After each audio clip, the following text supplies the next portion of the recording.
Online, we have Andrew Chorney, Cheryl Hartman, Christina Dewar, Elizabeth, Alicia Buckholz.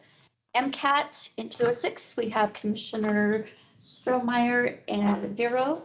We have Jacob Allington, Allison France, Larry Powers, Brenna Davis, Annie Cathy, Chris Lounsbury, and Griffin Smith.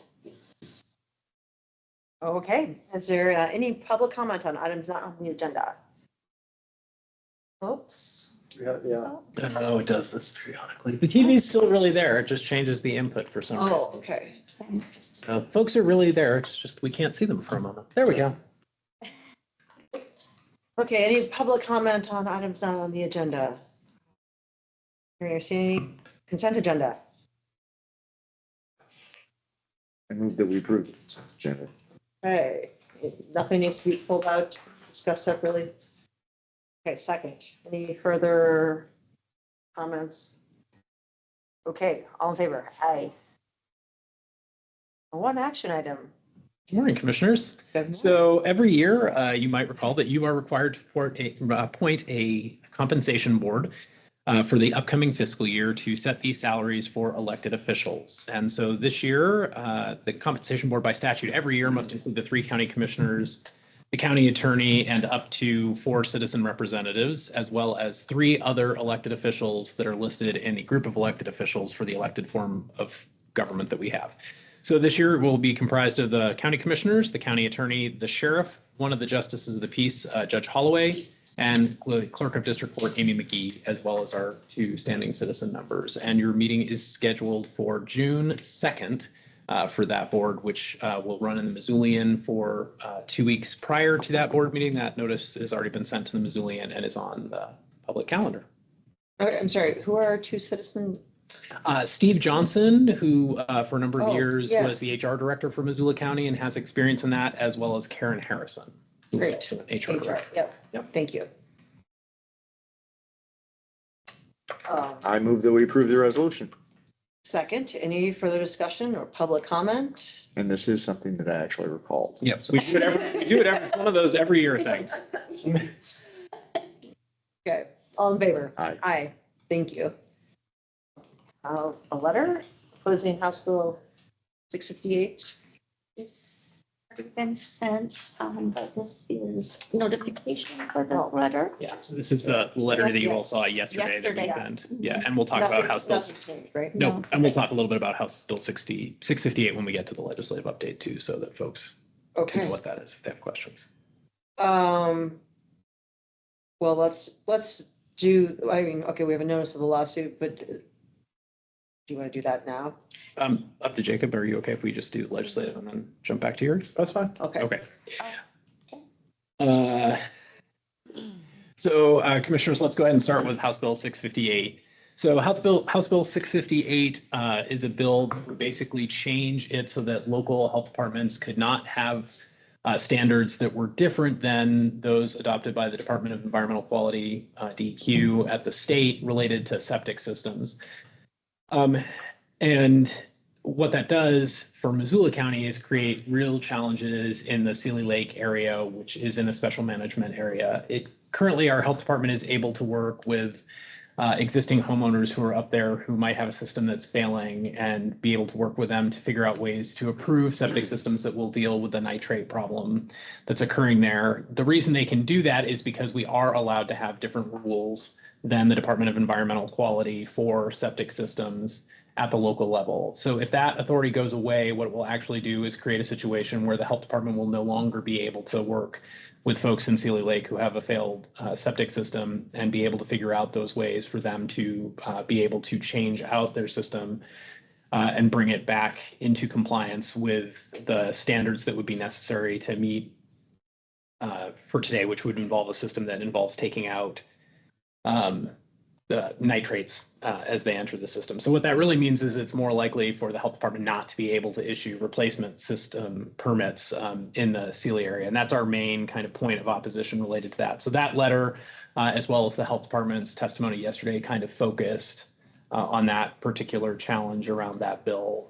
It was heard yesterday, at least as of this morning at 9:45-ish, they hadn't taken executive action on that bill. So That's where we are on that one.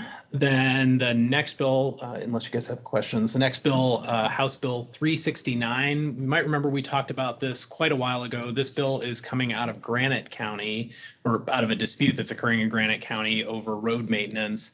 And what this bill would do would be allow homeowners to create a private road district that would be used for the maintenance of both public and private roads. And that's one of the main concerns we have with it, is that in essence, it creates road districts that encompass private roads to set their maintenance standard and then have whatever they set as their budget withheld from their county taxes that they would be required to pay. So the problem with that right now, Not the road taxes, the entire. not just the road taxes, correct. It would be held against the county's general tax authority, the way the bill is worded. So for example, and this is an extreme example, just to be clear, if the road district decided that they wanted to have their roads paved and plowed every time there was a half inch of snow and swept a few times a year and everything else, and let's say that cost is $50,000 for them to have done in a year, which depending on the length of the road may be a realistic number. And they set that budget at $50,000 and they have 10 homes in there, again, using extreme. So each one of those homes has to pay right, 1/5 or 1/10 of the cost of that. They would actually be able to take that full amount off of their taxes. So if their tax bill, for example, was $6,000 and now the road district was $5,000, they would only have to pay $1,000 into the rest of the operations of the county. So for things like public safety, even though right now they might only be paying $200 in road tax, they'd actually get to withhold the entire amount of the that. other county services. Correct. And so it really holds hostage every level of county service around that. And from a public policy standpoint, like the idea of taking public funds to use for private road maintenance, so roads that are not accessible by the public, creates a real public policy challenge, because now you have public dollars, what should be public dollars, in essence, going to private individuals for maintenance of a road that is inaccessible by the public. Okay, That so is a what really- definite- That's just a definition of being ludicrous. So right now, if we have, well, there's the public-private thing, but if we have an RSID, for instance, that is layered on top of your other taxes, because Correct. what is being sought is additional services above and beyond what we have the capacity to provide. So the thought that a group could unilaterally create a district of sorts that would reduce their overall It doesn't tax really, like, liability. it's like they're not Yeah. making sense. Who is sponsoring this? It's being sponsored by Representative Fitzpatrick, the senior, John? the two Fitzpatricks, John Fitzpatrick. This bill was tabled once, but it has been untabled. So it's, I affectionately refer to them as the zombie bills. So we think they're dead and then they come back. And And so this is all because the Forest Service should be maintaining this this section of is all road. over a dispute that's occurring in Granite County between Granite County, a group of private homeowners, the Forest Service in the Georgetown Lake area. And so where there is not the level of maintenance occurring from the citizens' perspective based to adequately maintain the road based off of what the county assesses for fees. The challenge, as you all know, for example, and we struggled with this in Sealy Lake as well with certain things, is Forest Service is exempt from taxes, so they don't actually pay into the county's road fund. In our case with Sealy Lake, it's often Department of Natural Resource and Conservation, so DNRC. The state does not contribute to road funds because they So are it's tax just exempt. Granite County's road fund, which I bet those Correct. folks are paying like, what, how much? I can't say for Granite, for Georgetown Lake, but the challenge just is like it is in $60 Missoula into County it. when you have lots of roads and you have to spread those funds across literally hundreds of miles of road. You may not have the exact level of service that somebody wants in their particular section of that road, but that is because you are taking very limited dollars and spreading them across an entire county. I'm assuming Mako is opposed. Mako has been opposed. and like I Granite said, County? Granite County was there and testified vehemently in opposition, including their county attorney who attended that hearing as well. So it is back. So we will continue to message that going forward and the real challenges that it will create for local governments. The last two bills are tied together. House Bill 688 and 698. Dave, you had wanted to have a quick conversation about these two bills. Have to do with marijuana. And what they do is they allow local governments to, if they choose, if the commission were to choose, to place before the voters the question of what types of marijuana businesses would be allowed in counties that have agreed to have them. And so I'm sorry, which one is it? 688 and 698. Oh, they both do the same thing? So they're a little bit different. So 688 is, I believe, and I might get the order of this wrong. 688 allows you to for manufacturing and cultivation. So you could put the question forward: do you want to allow cultivation in the county? Do you want to allow manufacturing of product in the county? And 698 is distribution. It would be distribution. So whether you want to allow retail distribution of product in the county. So one bill has the two, and I'm pretty sure 688 has the two options, and 698 does. It doesn't actually grant you really new authority. What it does is allow you to divide the authority that you currently have. So right now, the way the law reads, you can ask voters if they want to allow recreational and medical marijuana in a county, but you can't say these specific pieces. If you allow marijuana, you are by default allowing cultivation, manufacture, and distribution. And this would, in essence, break that apart and say you could ask the question, do you want to allow cultivation? Do you want to allow manufacturing?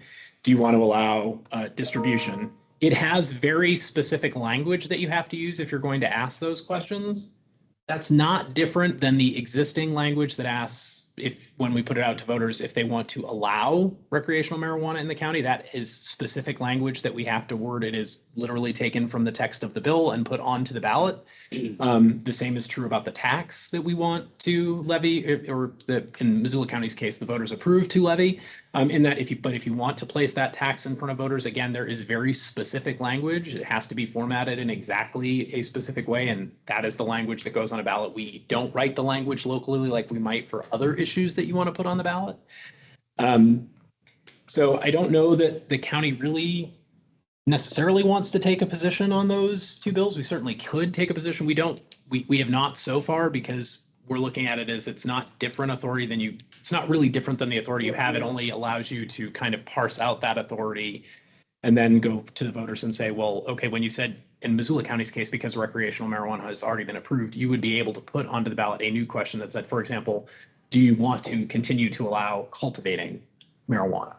What were the Yes or no? questions that you'd been hearing? Oh, it was just, it was requesting that we oppose, but I'm not sure that the person asking the question fully understood that we don't have the authority that we only have the authority to place something on the ballot, as opposed to us having the authority to. Oh, and we don't even have the Say authority to adjust the language, so. And I think that was part of also part of the concern, is that this person was of the mind that we should have the ability to adjust the language, as if that is always the case. And it sounds like it is not the case, that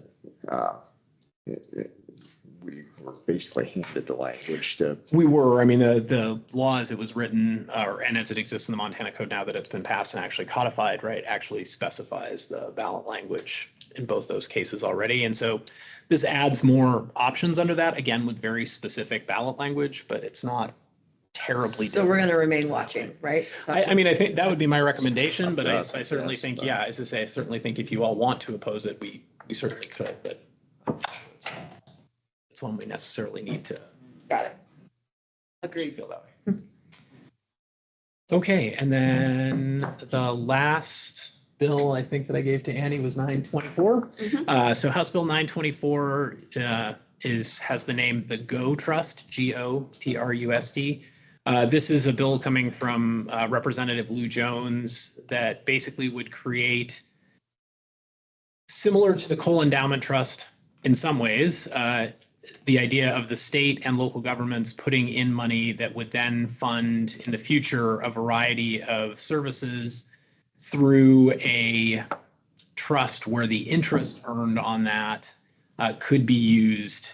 And so the kind of carrot piece of that for the county county's contribution to it is that it would fund things like roads and bridges. There'd be a grant program that would come out of this that would fund roads and bridges, so local infrastructure. A trust that, at least as originally written, would fund housing opportunities around the state of Montana, affordable housing I think I missed opportunities. something. What funds the trust, or where's the money? So the trust comes from a variety of locations. It comes from an initial investment of the state from its one-time existing surplus. And then pieces of the trust are funded by things like increases in employer contributions to the PERS, so the Public Employees Retirement System, as well as a variety of different fees that the state levies that would go into this trust. So there's a variety of different funding sources, but kind of the main kind of additional costs that would come to the county anyway are around the additional funds that would be required related to our contributions to PERS. It's a 0.2% increase every year for 10 years, and then an additional in year 11, 2.4 or 2.7% that would be added on to it, which would make it a total of 4.27% in year 11 that we would be contributing to PERS. You know, I listened to the hearing and appropriations. I found it to be the most complicated, convoluted sort of thing. I could barely follow along. It is very complicated. Yeah, it is a very complicated bill. They were actually taking executive action when the meeting started, and I asked Ann to stay on and listen to what the amendments were and whether that bill makes it out of appropriations, because it does imply some additional costs for the county to the tune of about just shy of $3 million by the time we get to the end of the increases in PERS contributions, $2.86 million. So the county would pay, okay, in year 11, it's paying $3 million into this. What is An the additional county $3 million. Get out of it? So the county gets access to a grant fund for bridges and roads that would have some amount of money available. And how much money did they think that this thing would It have? was around Like 11 10 or 11 million. I can't remember. 10 or 11 million, that's it? That's like 2 bridges. That would be available, but it'd be available every year. Just to Just the county or To statewide? two counties. counties, Oh, yeah. statewide? Yes. No, Oh, that's nothing, a bad deal. I mean, right? Am I? Mako is a strong supporter of the bill Well, because let's- it creates this additional funding mechanism for local infrastructure as well as affordable housing and other programs. affordable housing, is that a different Yep. pot of money? Different pots of money. So it takes the interest and breaks it up into 7 or 8 different accounts that would be available for different types of grants and uses. And the PERS thing, this is coming out of employer contributions? Out of the employer contribution. How much per year? It's 0.2% and it increases for 10 years. So it would get to 2% at that point. And then in the 11th year, it adds an additional 2.27% onto that to make it a total of 4.27% in year 11. So why is that layered in as a revenue source for infrastructure or housing? So there is a portion of the interest that would come off of the trust that would be used, that would go into PERS as well. So it's, as you pointed out, it is an incredibly complicated bill. And Mako's supporting it. Mako is supporting it because of the funding that will come out for bridges, housing, and other. Which sounds great, but I'm And I could be wrong about the 10 million statewide. I have not looked at the. okay. most I was updated like, it just seems like such a information. little amount of money for such I a don't know very that amount. convoluted. Well, and would the urban counties be basically bankrolling this for the rest of the state? Because presumably we have the majority of PERS employees, for instance. So yes and no. The state actually has the largest number of PERS employees in the system, Oh. and then counties, and then certain municipalities are kind of intermixed. But if but just take the bridge bucket of money for 11 or however many $11 million we're talking, if it's like an application competitive process, there's no guarantee. It's not like formula funding. There's no guarantee that we Get what we put in. anything. Yeah. Yeah, I mean, it would be similar to any grant program where we would stand as good a chance as anybody else, any other municipality or county who's applying for funding, because those would be the eligible applicants, cities and counties. Could we wait and see if it gets out of appropriations before? It got out of appropriations. Got out of It's appropriations? amended 3 times. I cannot speak to the amendments. I couldn't speak to the main motion for that matter, so. So we'll continue to watch that. We are in conversation with Mako to try and figure out where our best strategy lies related to that, but it is one of the more complicated bills coming at the 11th hour of the Yeah, legislative like session. why did this kind of roll out now? There were many tax There were, bills like, rolling out this so week. many The better tax bills. Yeah. There were many tax bills rolling out this week. So that is what I will say. Okay. So I would say that it's because it's so complicated, it took time to put together, and that's why, and transmittal for revenue and appropriations bills is Saturday, so. Thank you. But I did like how Lou Jones described the process by which the bill language came about, is that he draws pictures and someone else converts those literal pictures into text. Has a very strong grasp of he does. Just how how- finances work Mhm. in a lot of areas. For sure. So those are the bills that we have today. Thank you for Thank you. explaining all of that. Okay, Jacob, sorry. No, you're fine. So notice of lawsuit here. This is Dixon v. Ortega. The complaint was filed by plaintiff Isaac Wesley Dixon II against evidence technician Jasmine Ortega. Although it's really more of a claim against the sheriff's department. I'll talk a little bit about that more later. He filed suit in federal district court alleging violations of due process under the 14th Amendment and a claim under section 1983 for deprivation of property.